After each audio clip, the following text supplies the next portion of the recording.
अस्सलाम वालेकुम dear students. आज 5 मई 2020 है। हम पढ़ रहे हैं सेल के बारे में। कल हमने पढ़ा था सेल मेम्ब्रेन, जिसे हम प्लाज्मा मेम्ब्रेन भी कहते हैं। आज में पढ़ना है सेल ऑर्गेनेलीज में एक main organelle that is nucleus. आज हम पढ़ेंगे न्यूक्लियस के बारे में। न्यूक्लियस क्या होता है? प्यारे बच्चों, जो न्यूक्लियस होता है ये सेल के अंदर मौजूद होता है, साइटोप्लाज्म में। तो कल हमने साइटोप्लाज्म में पढ़ा था। मैंने कहा तो साइटोप्लाज्म जो होता है ये जेली लाइक सब्सटेंस होती है सेल में, जो होती है between the nucleus and cell membrane. जो पोर्शन होता है सेल का, दैट्स कॉल्ड एज साइटोप्लाज्म। आज हम पढ़ रहे हैं न्यूक्लियस के बारे में। सिंगुलर न्यूक्लियस है, प्लूरल इसको जो होता है दैट्स न्यूक्ले। अगर बहुत सारे न्यूक्लियस होंगे किसी में तो हम कहते हैं न्यूक्ले कहते हैं उसे। तो ये साइटोप्लाज्म में होता है। और जो न्यूक्लियस है ये बॉस ऑफ द सेल होता है। मीन्स कि जैसे एक स्कूल में प्रिंसिपल होता है, वो स्कूल की तमाम एक्टिविटीज़ को कंट्रोल करता है, ऐसे ही हमारे पास जो न्यूक्लियस होता है, जितनी भी सेल में एक्टिविटीज़ होती हैं, लाइफ प्रोसेस होती हैं, वो सब के सब ये कंट्रोल करता है। और हमारे पास यहाँ पे जो न्यूक्लियस है ये ऑलमोस्ट सभी सेल्स में मौजूद होता है। लेकिन there are some cells which are having more than one nucleus. जैसे कि हमारे पास मसल सेल्स हैं। मसल सेल्स में हमारे पास एक से ज़्यादा न्यूक्लियस होते हैं। और हमारे पास मैच्योर रेड ब्लड सेल्स होती हैं, उनमें न्यूक्लियस नहीं होता है। तो हम कह सकते हैं जो न्यूक्लियस है, nucleus is the boss of the cell. It controls almost all activities which happens inside the cell. और न्यूक्लियस जो होता है ये सेल के सेंटर में होता है या साइड्स में होता है, पेरिफेरी में होता है। और जितने भी सेल में एक्टिविटीज़ होती हैं वो सभी एक्टिविटीज़ कंट्रोल न्यूक्लियस ही करता है। हमारे पास सेल्स में मोस्टली एक न्यूक्लियस होता है, लेकिन कुछ सेल्स हैं जिनमें मोर देन वन न्यूक्लियस होता है, और कुछ सेल्स हैं जिनमें बिल्कुल न्यूक्लियस होता ही नहीं है। जैसे मैंने अभी कहा आपको, जो रेड ब्लड सेल्स होती हैं, मैच्योर रेड ब्लड सेल्स, उनमें न्यूक्लियस नहीं होता है। जो न्यूक्लियस होता है ये स्फेरिकल बॉडी होती है, और इसके 4 पार्ट्स होते हैं, 4 हिस्से होते हैं, which are they nuclear membrane, nuclear sap और न्यूक्लियोप्लाज्म, न्यूक्लियोलस, और होते हैं क्रोमोसोम्स। अब जैसे मैंने कल कहा था सेल मेम्ब्रेन के बारे में, इसी तरह हमारे पास होता है न्यूक्लियर की मेम्ब्रेन होती है न्यूक्लियस की, उसे हम कहते हैं nuclear membrane. The outer most covering layer of the nucleus is called the nuclear membrane. It separates the nucleus from the cytoplasm. Nuclear membrane, like the cell membrane, has tiny holes in which allow exchange of substances between the nucleoplasm and the cytoplasm. Covering एक होती है nucleus को, जैसे कि हमारे पास cell के पास होती है, उसे हम कहते हैं न्यूक्लियर मेम्ब्रेन। न्यूक्लियर मेम्ब्रेन क्या करता है काम? न्यूक्लियर मेम्ब्रेन न्यूक्लियस को या न्यूक्लियोप्लाज्म को सेपरेट करता है, अलग करता है साइटोप्लाज्म से। लेकिन इसमें भी स्मॉल होल्स होते हैं, छोटे छोटे होल्स होते हैं, और इन होल्स के ज़रिए जो सब्सटेंसेस हैं वो एक्सचेंज होती हैं from the nucleoplasm towards the cytoplasm, और साइटोप्लाज्म से वो न्यूक्लियोप्लाज्म में आती हैं। और जो न्यूक्लियर मेम्ब्रेन है, it's also known as nuclear envelope. हमारे पास न्यूक्लियस में जेली लाइक फ्लूइड होता है, और उसको हम न्यूक्लियोप्लाज्म कहते हैं। The jelly like fluid inside the nucleus is called the nucleoplasm. जैसे मैंने कल कहा था साइटोप्लाज्म के बारे में, इसी तरह हमारे पास जेली लाइक फ्लूइड होता है न्यूक्लियस में, that's called the nucleoplasm. Chromosomes and nucleoli are present in the nucleoplasm. हमारे पास जो जेनेटिक मटेरियल होता है, क्रोमोसोम्स जो होते हैं, और जो न्यूक्लियोले होता है, ये प्रेजेंट होता है न्यूक्लियोप्लाज्म में। ये इसी फ्लूइड में, जो जेली लाइक फ्लूइड होता है न्यूक्लियस के अंदर, इसी में मौजूद होते हैं न्यूक्लियोले, और होते हैं क्रोमोसोम्स। क्रोमोसोम्स क्या होते हैं? Chromosomes are thread like structures which play an important role in the inheritance of characters from one generation to another, that is from the parents to the children. जो क्रोमोसोम्स होते हैं ये thread like structure होते हैं, जो क्या करते हैं काम, जो हमारे पास जेनेटिक मटेरियल होता है, या हम कह सकते हैं जो जेनेटिक, जो one generation to next generation जो फीचर्स ट्रांसफ़र होते हैं, जो जीन्स ट्रांसफ़र होते हैं, वो होते हैं transfer through these chromosomes. Functions क्या होती हैं न्यूक्लियस की? फंक्शन न्यूक्लियस की ये होती है कि ये transmission of characters from one generation to another generation. तो मैंने कहा चूँकि इसमें क्रोमोसोम्स होते हैं, क्रोमोसोम्स की वजह से क्या करता है काम, न्यूक्लियस के ये काम करता है कि एक जनरेशन से दूसरी जनरेशन में जो कैरेक्टर्स होते हैं वो ट्रांसफ़र होते हैं, ट्रांसमिट होते हैं। इसके बाद हमारे पास सेकंड फंक्शन जो न्यूक्लियस का है, controls all the life functions taking place inside the cell.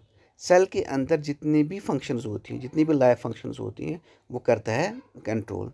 जो मैंने अभी कहा जो न्यूक्लियस होता है, it is the boss of the cell, इस सेल का बॉस होता है।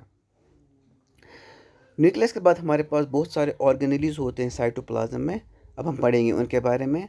जैसे कि हमारे पास होता है माइटोकॉन्ड्रिया है, chloroplasts, endoplasmic reticulum, Golgi complex, lysosomes और राइबोसोम्स। इससे पहले कि हम पढ़ें इन ऑर्गेनेलीज के बारे में, हम पहले देखेंगे इसकी सेल वॉल क्या होती है। हमने कल पढ़ा था कि जो एनिमल सेल हो या प्लांट सेल हो, दोनों में सेल मेम्ब्रेन होती है। लेकिन हमारे पास जो सेल वॉल है, सेल वॉल क्या है? The cell wall is an extra covering that surrounds the cell membrane of a plant cell. It is made of a stiff non-living material called cellulose. Cell wall is lacking in animal cells. That means कि हमारे पास जो plant cells होती हैं, plant cells में cell membrane के बाहर एक एक्स्ट्रा कवरिंग एक होती है और उसको हम बोलते हैं सेल वॉल। और जो सेल वॉल होती है ये मेड अप होती है सेलुलोज की। लेकिन जो एनिमल सेल्स होती हैं, एनिमल सेल्स में सेल वॉल नहीं होती है। So we can say that cell wall is present only in plant cells. इस किस में होती है? ये plant cells में होती है। And it is completely absent in animal cells. और ये बनी होती है नॉन लिविंग मटेरियल की, जिसे हम कहते हैं सेल्यूलोज। अब फंक्शंस क्या हैं सेल वॉल की? फर्स्ट फंक्शन क्या है इसको? It provides rigidity to the cell. It provides protection to the cell. Have you ever thought why a plant cell has a wall and chloroplast? क्या आपने कभी सोचा है कि प्लांट सेल में सेल वॉल और जो क्लोरोप्लास्ट ये क्यों होते हैं, एनिमल सेल्स में ये चीज़ें क्यों नहीं होती हैं? Imagine standing erect without bones और muscles. Also can your body make its own food, but a green plant stands erect without having any bones and prepares its own food. आप ये सोचो कि अगर आपके पास बोन्स नहीं होती, क्या आप खड़े रह सकते थे? नहीं, खड़े नहीं रह सकते हैं। वी नो दैट कि जो हमारी बोन्स हैं, it provide shape to our body. हमारी बॉडी में जो शेप है, it is because of bones. अगर हम बोन्स निकाल दें तो हमारी बॉडी क्या होगी? It will be the flash of muscles, it will be the ball of flash. ये हमारी गोश्त की एक बॉल जैसी हो जाएगी। But a green plant stands erect without having any bones and prepares its own food. लेकिन जो हमारे पास जो ग्रीन प्लांट्स होते हैं, ये अपना गुज़ा खुद बनाते हैं because of what? Because of chloroplasts. और इनमें क्या होता है? ये रहते हैं erect because of these cell wall, जो इनको क्या देती है? स्टिफनेस देती है। A plant cell has special parts that makes these things possible. It has a cell wall and chloroplasts. The cell wall stiffness the plant, the chloroplast help it to make food. हमें पता है जो chloroplast होते हैं, chloroplasts plants को मदद करते हैं फूड बनाने में। आपने पढ़ा है प्रीवियस क्लास में कि जो फोटोसिंथेसिस प्रोसेस होती है, उस प्रोसेस के ज़रिए प्लांट्स जो होते हैं अपनी ग़िज़ा खुद बनाते हैं, जिसमें ये सनलाइट ट्रैप करते हैं और जो हमारे पास एटमॉस्फेयर में कार्बन डाइऑक्साइड होता है और हम रूट्स के ज़रिए जो ये वाटर लेते हैं, इनको कंबाइन करके ये बनाते हैं ग्लूकोज, फूड बनाते हैं, ग़िज़ा अपनी बनाते हैं। और ये कौन बनाने में मदद करता है? जो सनलाइट ट्रैप कौन करता है? होता है उनमें एक पिगमेंट दैट्स कॉल्ड क्लोरोफिल। तो हम कह सकते हैं कि जो सेल वॉल होती है, cell wall gives stiffness, it stiffness the plant. ये प्लांट को स्टिफनेस देती है। और जो क्लोरोप्लास्ट होते हैं, क्लोरोप्लास्ट करते हैं मदद प्लांट को टू मैन्युफैक्चर इट्स फूड।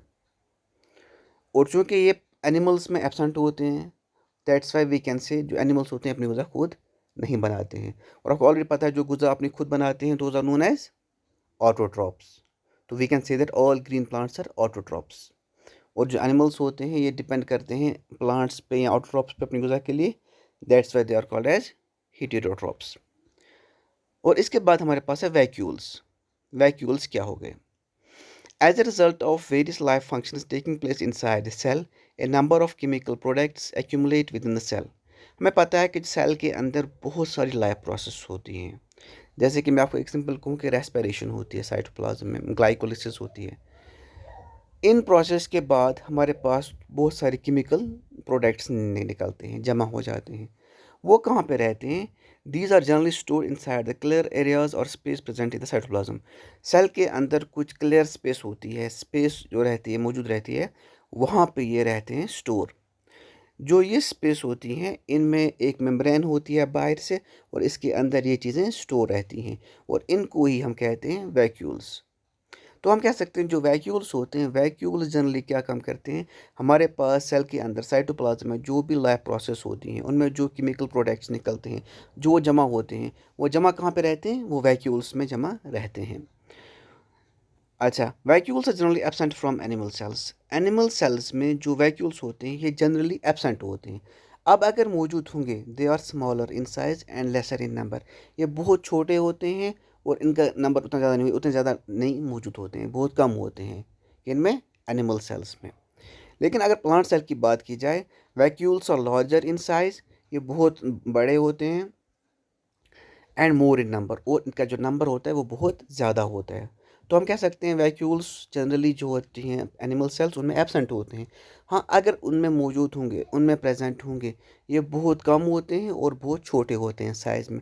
लेकिन प्लांट सेल में वैक्यूल्स बहुत बड़े होते हैं और इनका साइज़ भी अच्छा होता है, और ये ज़्यादा नंबर में होते हैं। In amoeba vacuoles contain food particles and are called as food vacuoles. Amoeba हमारे पास जो होता है उसमें जो वैक्यूल्स होते हैं उसमें गुज़ा रहती है, फूड रहता है, इसलिए हम इनको फूड वैक्यूल्स कहते हैं। इसके बाद हमारे पास सेल्स जो होती हैं उनमें लोकोमोटरी ऑर्गन्स होते हैं, सीलिया एंड फ्लैजला। सीलिया जो होता है इसको हम जो सिंगुलर है डेट सीलियम, और जो फ्लैजला है इसका सिंगुलर है flagellum. In some organisms, cells have projections on their outer surface which help in movement of the cells or the organisms. हमारे पास कुछ ऑर्गेनिजम्स होते हैं उनमें प्रोजेक्शंस होती हैं, जो उनकी आउटर मेम्ब्रेन होती है उनमें जो सरफेस होती है उनमें उनमें जो प्रोजेक्शंस होती हैं उन्हें हम कहते हैं, वो करते हैं इन सेल्स को मदद मोमेंट में, मोशन में, लोकोमोशन में, to travel from one place to another place. तो इसे हम कहते हैं सीलिया या फ्लैजला। अब सीलिया और फ्लैजला में क्या फ़र्क होती है? ये दोनों लोकोमोटरी ऑर्गन्स हैं, मतलब ये सेल्स को या ऑर्गेनिजम्स को मूवमेंट करने में, ट्रैवल करने में हेल्प करते हैं। इसके बाद हमारे पास जो होता है सीलिया, जो सीलियस होते हैं वो होते हैं short, they are short in length, ये बहुत छोटे होते हैं, और जो फ्लैजला होते हैं दे आर लॉन्गर प्रोजेक्शन, ये बड़े होते हैं, लंबे होते हैं। सीलिया आर फाउंड इन पैरामीशियम, ये पैरामीशियम में मौजूद होता है सीलिया, और जो फ्लैजला होता है ये कॉमनली होता है प्रेजेंट यूक्लिना और कैलामेडोमोनास में। और नंबर 2 जो फ्लैजला होते हैं, फ्लैजला जनरली टू, सीलिया जो होते हैं ये बहुत सारे होते हैं। This is for today. इंशाल्लाह हम पढ़ेंगे कल जो सेल ऑर्गेनेलीज हमारे पास होती हैं, माइटोकॉन्ड्रिया, लाइसोसोम्स, गोल्गी एपैरेटस और एंडोप्लाज्मिक रेटिकुलम के बारे में हम कल पढ़ेंगे।